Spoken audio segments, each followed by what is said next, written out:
तक पद खादी समाचार में ये गोरी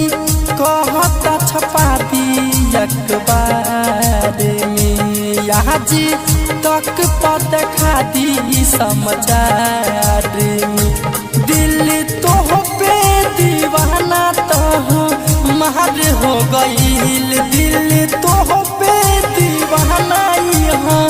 महर हो गईल ये जहान सच कही तोहरा से प्यार हो गईल गोरी कहतानी तोहरा से प्यार हो गईल।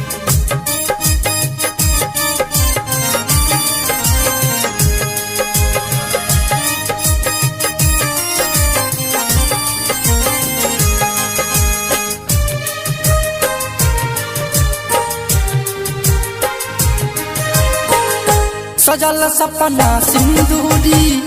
जगल रमान तू दिल के कहोला प्यार के मतलब समझनी तोहरा से मिल के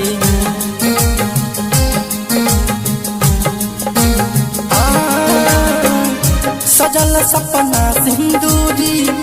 जगल रमान तू दिल के कहोला प्यार के मतलब समझनी तोहरा से मिल के तोहर दुखबा या सुखबा महर हो गईल तोहर सुखबा या दुखबा महर हो गईल ये जहान सच कही तोहरा से प्यार हो गईल गोरी कहतानी तोहरा से प्यार हो गईल। DS recording studio Darbhanga.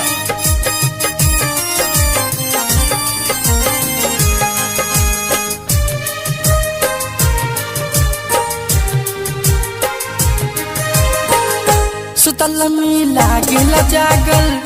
बनी हम प्यार में पागल कि हरदम लागेला बाजे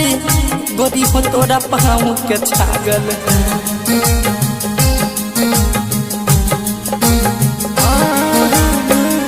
सुतल में लागेला जागल बनी हम प्यार में पागल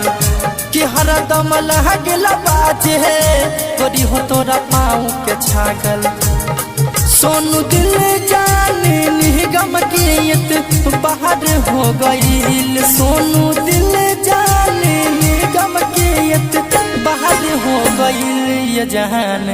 सच कही तोहरा से प्यार हो गईल गोरी कहतानी तोहरा से प्यार हो गईल। DS recording studio Darbhanga.